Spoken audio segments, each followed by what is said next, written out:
Hey everybody, and welcome back to the channel. I'm Tim Corpus, composer for film, media, and live performance. And today we're going to talk about something real special, and that is the brand new release of Ozone 12, which is coming out today from Native Instruments and iZotope.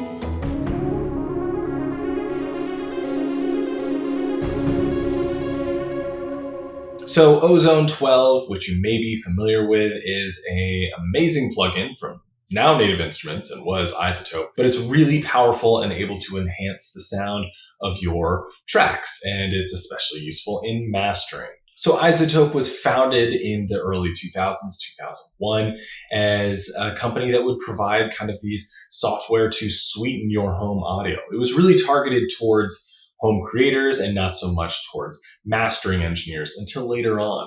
And iZotope has grown a lot over the years. I'm sure you've used Ozone or some of the RX software, and it became acquired by Native Instruments in 2023. Now, there are a ton of people out there that know a lot more about iZotope software, Ozone, and mastering than I do. So I highly encourage you to check out some of their resources as well, if this is something that you want to look at. But right now, let's take a look at two use cases for Ozone 12. And this is what made me excited about it. And this is why I wanted to share it with you, was because I think there's some interesting things that this can do to sweeten your audio as a composer, especially if you're working in media and you have to prepare a demo and ship it off. Oftentimes we are writing music and then we're turning in stems. So we're not really doing any mastering. We'll bake in whatever effects reverb we may have, other effects, but a lot of the times the mixing engineer is going to control that final mix from whatever stems you provide. Sometimes we're just turning in a stereo file. It varies. So this, I think, is especially useful in those scenarios when you're turning in either a demo of what you're working on, maybe a pitch that you've done, or you're turning in a stereo file that's pretty much ready to go for the mixing engineer.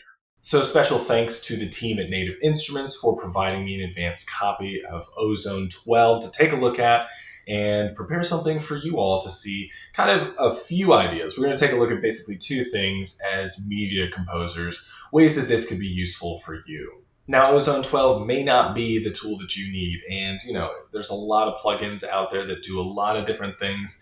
Don't just buy anything and everything. Get what works for you, get what you need. Don't just fill your computer up with a bunch of different plugins. But this is an opportunity for me to take a look at this software and provide some interesting insights to you, hopefully. So Ozone 12 brings a lot of powerful updates. So Ozone 12 is 21 plugins. So it's like the general use, the UX, the design, the mothership, and then 20 different component plugins for that. But in Ozone 12, the four kind of big new things that we're talking about here are the new bass control, which is a new module to control all of the different ways the bass is influencing your music. The Unlimiter, which acts as kind of an undo limiter. So being able to take your squashed music and kind of bring it back up, get those transients back. It's going to reintroduce dynamics and hopefully uncompress your music. Then there's the stem EQ. So this is the way in Ozone 12 where it's using its AI or its algorithm, whatever you want to call it,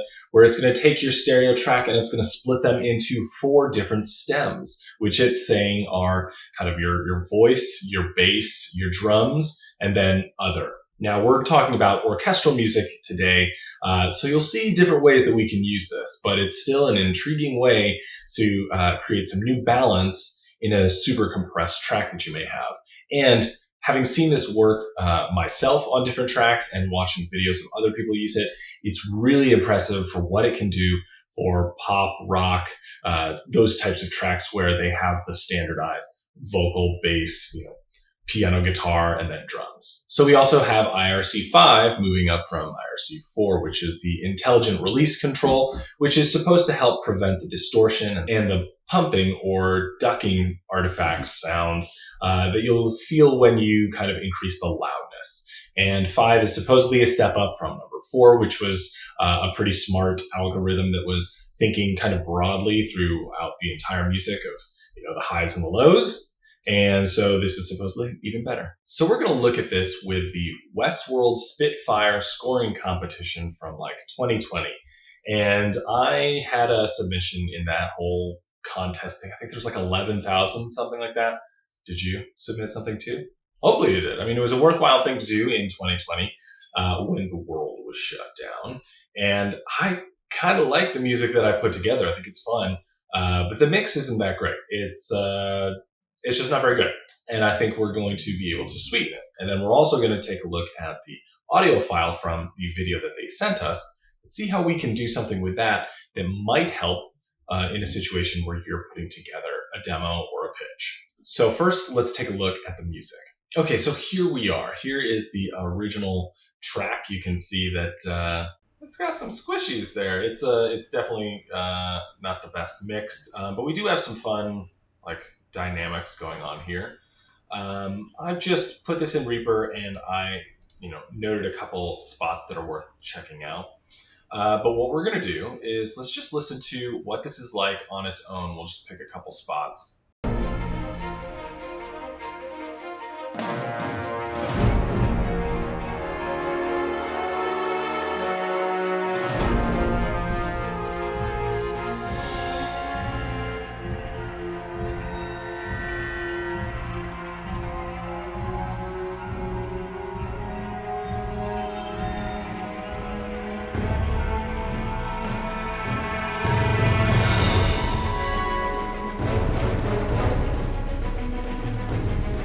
So the music's fine. I think there's some fun things in there, but the mix is kind of too narrow. It's a little, it's super muddy, way too much reverb in there, and it's just kind of flat. And I think what we're going to do is find a way with Ozone 12 to spruce it up and make it a little bit, I don't know, more lively. So let's go ahead and throw on Ozone. All right, so we had it on before, but it wasn't really doing anything.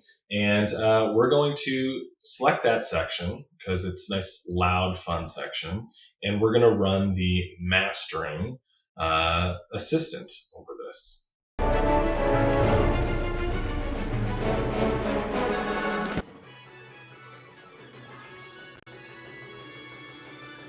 So here you can see that it's put together a little bit for us. They have these targets where you can, pick a genre. So it's going to do its best to, run parallel, be similar to whatever your target is. You can also upload a track and you could have that as the target, which is super useful if you've got maybe a whole bunch of tracks that are within a style and you know exactly, what the end goal really is for that, or you have something comparable that you're trying to target, upload that and you can use that, which is super cool. For this, this situation, we're just going to pick orchestral, and we have these here that are just kind of showing what its recommendations are, but let's take a look at the modules. So if you're familiar with Ozone, there's a lot going on in here, right? We have the maximizer on, it's using IRC4. We've got a general EQ that's boosting the highs. This is actually the second time I've run this because, of course, I did a demo of this before we came together here. So it's interesting on what it's done here. We have the impact module. We've got the imager for stereo. We've got this clarity, which we'll hear what all of these do. Stabilizer, dynamic EQ, and then our maximizer. So there's a couple different things that we're going to do to sweeten this up a little bit. But first, let's play it and hear it back and forth with the bypass and then with it on.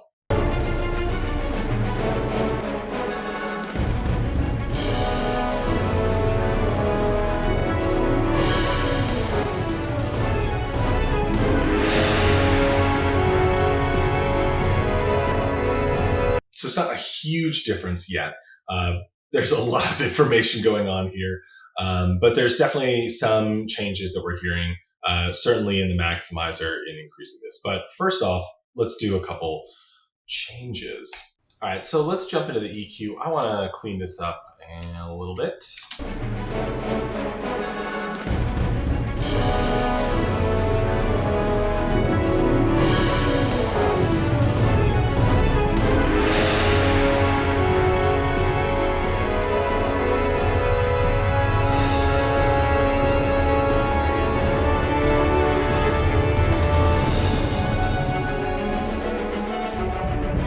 Now, this orchestra that I was using is with a Cinesamples orchestra. The bass drum is so big and boomy. Sometimes it's a great sound, but sometimes it just takes up way too much. And I'm definitely getting some cloudiness over here, and I think that that's being caused by that. Also, the basses, especially if you have them on the default mix, can be really a little too much big room sound that can eat up a lot of things. I'm not the greatest mixing engineer. That's just what my experience has been with that. And this is a way in the next 5 minutes we're going to try and solve this.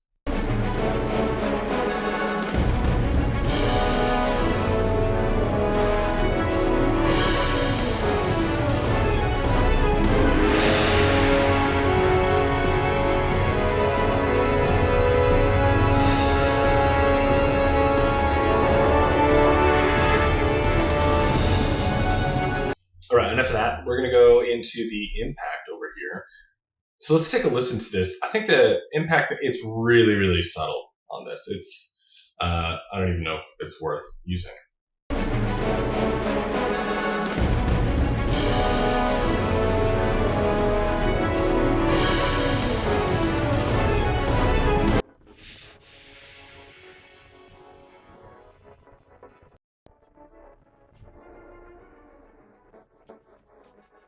So the delta, that little button over here, it's a great way to hear what this processing is doing, or what it's taking out, what it's putting on to your music. So it's available on a lot of these different modules, and it's a great way to hear specifically what we're doing. So as you heard, that was a really minimal amount of work. It's especially noticeable in something like the clarity. But first, let's jump over to the imager. So we'll just leave this as is because I think it's fine. The imager is the next thing we want to play with.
So you can see that as we raise this up here, we're making it more wide stereo, so the bass is going all over, or we can kind of narrow this into the center, which I think is going to help us get a little bit more of a punchy feel, so we're going to narrow that. All right, so here in the clarity, let's take a listen to this.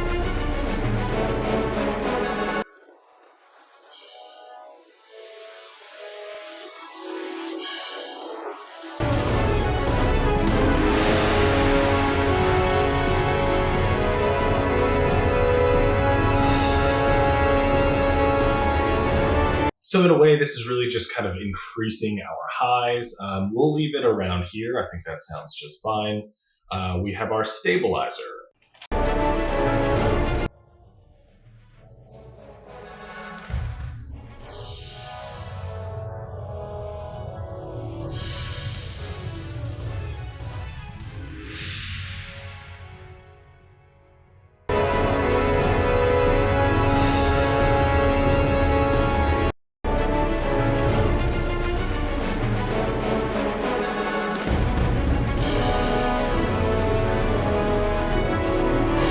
Now, the stabilizer is supposed to sculpt the mix to whatever it thinks, genre-wise.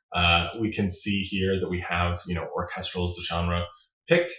So it's trying to shape or cut, the audio to a specific style. This may or may not be worth us playing with in this situation. We have a dynamic EQ, and let's see what this is cutting.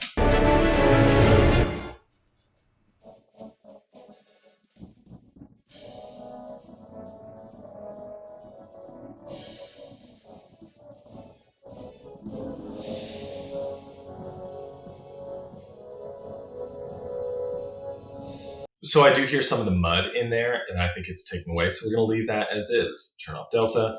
And now we have our maximizer. Before we jump into that, I want to add two more things. So we're going to go over here and we're going to add base control. And of course, all of these things, the chain can always be changed. And I want to move this over here so we can play with our bass. So let's take a look at another section and let's just listen for the bass.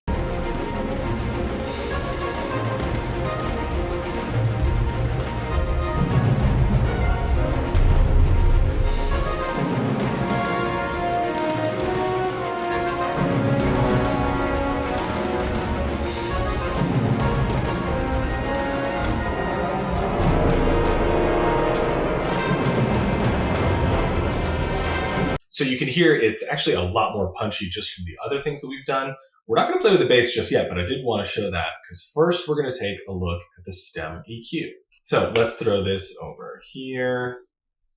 And this is something that I was mentioning is really impressive because basically it's going to take your stereo file and it's going to find a way to thoughtfully with its AI or whatever algorithm figure out 4 different stems. So let's take a look at what they all sound like. And it's just guessing here. So this is our current section that we're taking a look at in general. Let's just hear that with it turned off.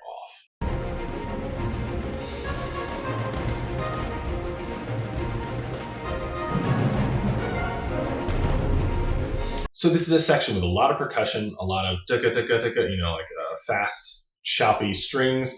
And then we have a little bit of a melody as well. So this is a good section to kind of see what's going on. And let's just take a listen to them one by one.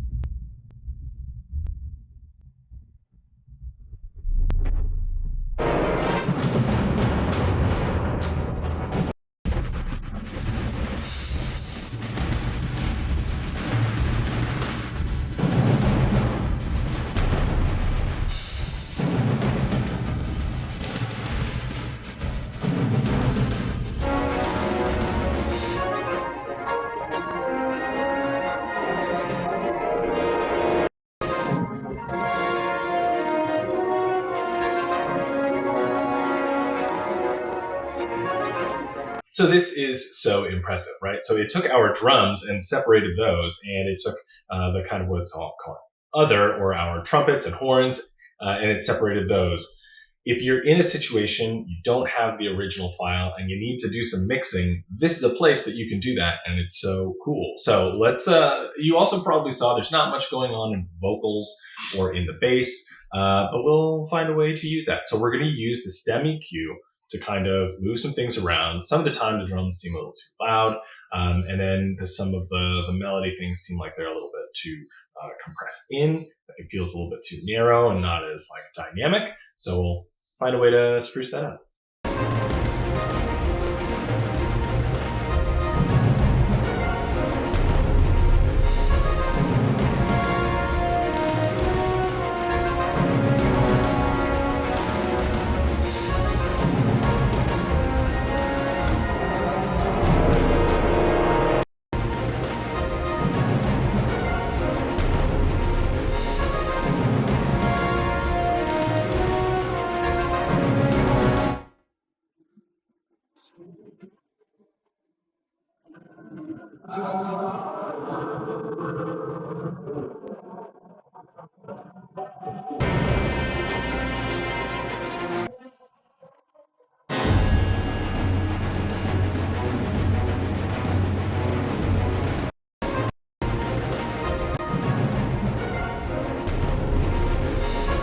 Cool. So that's good for now. We don't need to take away a lot, but it's just an opportunity to kind of show how it's going to pull the percussion out versus other instruments and what we can do to change the mix of that if we need to.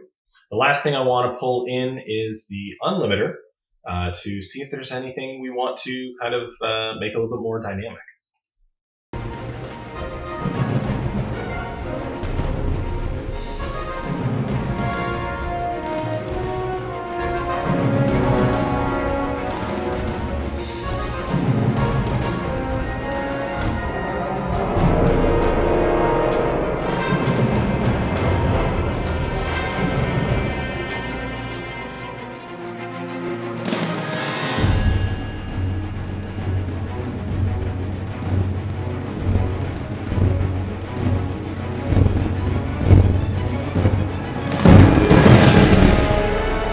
So really you can see what it's doing.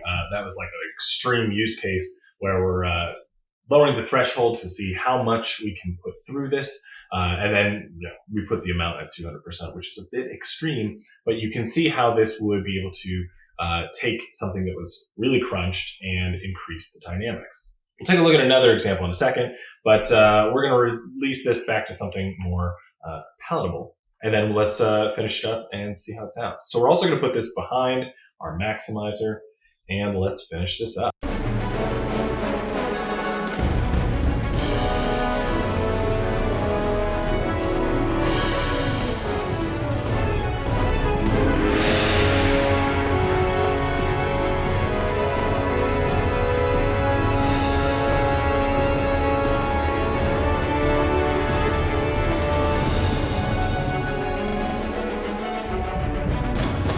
So we only added a little bit of transients back there. And now to our maximizer.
So hopefully you can hear the difference in that. So the difference between the starting track and all this time that we spent, which wasn't that long, making these adjustments in Ozone 12 to what it ended up as, it's pretty impressive to take something that I think was kind of fine. It was really not that great sounding, and I think we made it sound a little bit better. Maybe the spread is too much still. There's plenty of things we could finagle forever, but it's pretty impressive to see what you could do. The snare drum's a little too loud, all sorts of different things. There's too much reverb, whatever. But yeah, this is what we could do. Let's take a look at the rest of this project and a way that you could clean up something to perfect your pitch. Now, if you're working with a file where, let's say, you were given a video with audio, so it's got the dialogue and it's got the sound effects all together. And perhaps one sounds better than the other, or it's clouding up your pitch. What you're trying to show off is you, the music, and it's early on, so it's not like the final mix. You're not exactly thinking about what you need to cut back. You're trying to prove your point that this is the music that we want to do, and then we'll fix it in post, right? Or maybe you're trying to just make everything match. You want to know where is the dialogue at, where the sound effects at, and you want to be able to, pull your music out of there. So we're going to use this same software, Ozone 12, on just the dialogue and SFX track, and we're going to pull out just the dialogue and just the sound effects. Now, there's plenty of other tools you could do this with, but it's cool that you can do this all just with Ozone 12. So we're going to close our music real quick. And over here, we're going to mute this. This is another mixed version I have, and this is the original. So let's take a look and listen to that. Verified. Enable semi-automatic control, disable safety features. Maximum speed, go.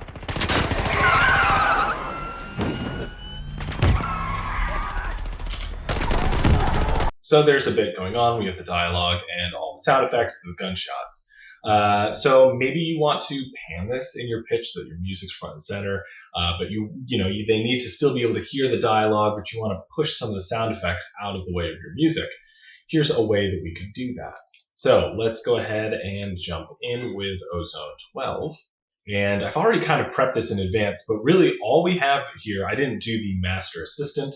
All I did was put in our stem EQ module.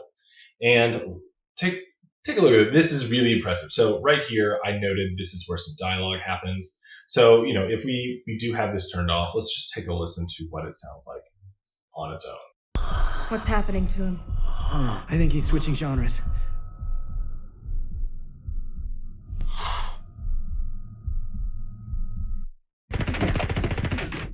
Enable semi-automatic control, disable safety features. Maximum speed, go. So the dialogue is already kind of out of the way of the sound effects, but now we're going to use stem EQ and pull just the vocals. Verified. Enable semi-automatic control, disable safety features. Maximum speed, go. Maximum speed, go. Verified. Enable semi-automatic control, disable safety features. Maximum speed, go. So you can see how it's pulled just the dialogue out. We take a look at this other section and we don't hear any of the sound effects at all.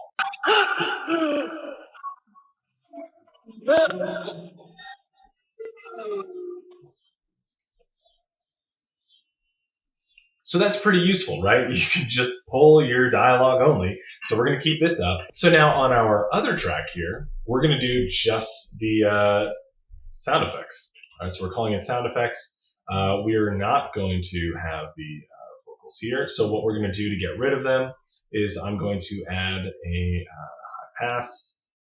We're just going to get rid of everything. And then let's hear the other stuff that's going on. Like, how about some gunshots and driving around?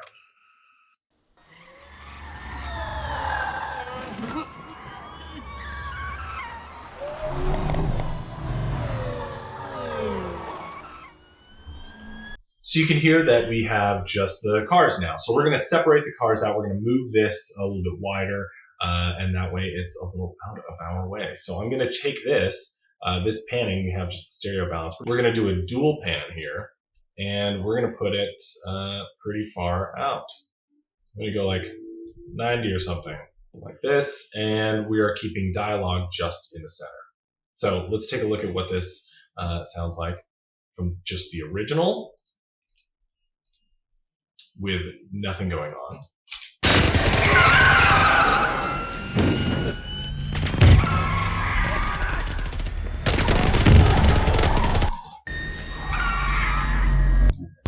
What's happening to him? I think he's switching genres.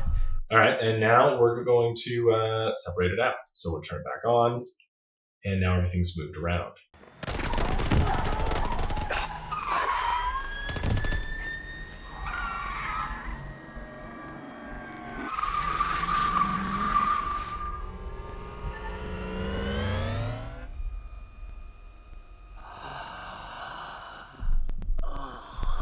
What's happening to him?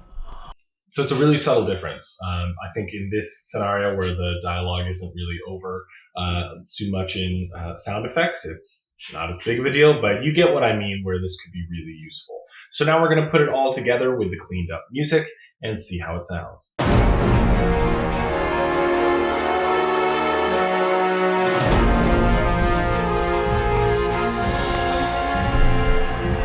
What's happening to him?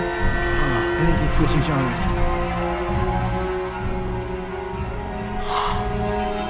So you can see how we can then balance now that we have the dialogue separate from the sound effects, separate from the music, and the music sounds that much better. So Ozone 12, I know, we're just scratching the surface on what it can do, but I think this is a pretty impressive way to use it. We're going to take a look at one more way that I used it with some music. So a few years ago, I released a track called Basic Training off of the soundtrack that I did for Ending the War on My Body, which included some dance music, some music for films, and some music underneath poetry reading. So varied in dynamics. But this track, it's really thumping, a lot of percussion. And I did not do the final mix. I composed this, sent it off, and then somebody mixed it. So we're going to listen to their final mix. And we're going to throw some Ozone 12 on it and see what I did. So I'm not going to take you through this whole process because you just saw me do that. But I just wanted to show you in another circumstance with another type of music how Ozone 12 can really sweeten your audio and hopefully save you some time in the mixing mastering stage. So this is the original without any Ozone 12 on it.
So you can hear there's a huge change. Just when we isolated the drums, we can hear the control that we have over there. It's a lot more punchy. In the original, it just sounds a little duller. So this is a little bit more than just adding some high end, the spectrum of where this is placed in the stereo field is a lot cleaner too. And this, I just ran the master assistant and then I made a few choices, wiggling some things around because, there's a certain aesthetic that we all like and it's individual and unique to us. So I kind of did it around that. What did I really want this to sound like? And punchy. I really wanted those drums to be punchy. It's kind of like a heartbeat. It's a very dance heavy piece. So yeah, it's really impressive what Ozone 12 can do. And I think it's a useful tool if it's what you need. There are a lot of other ways that you can accomplish this type of stuff, but it's nice that it's all packaged together.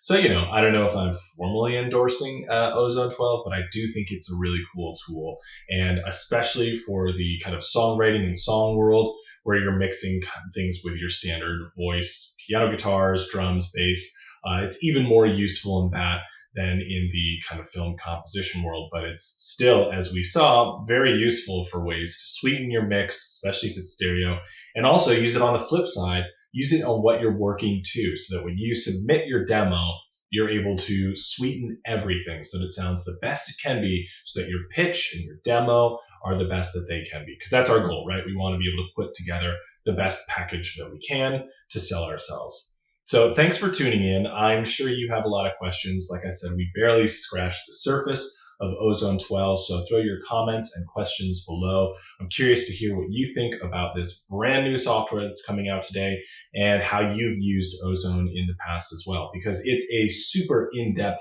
rabbit hole of a plugin with a lot that it can do. There's a lot of different ways to use it as well, from mixing and through mastering. So curious to hear what you all think.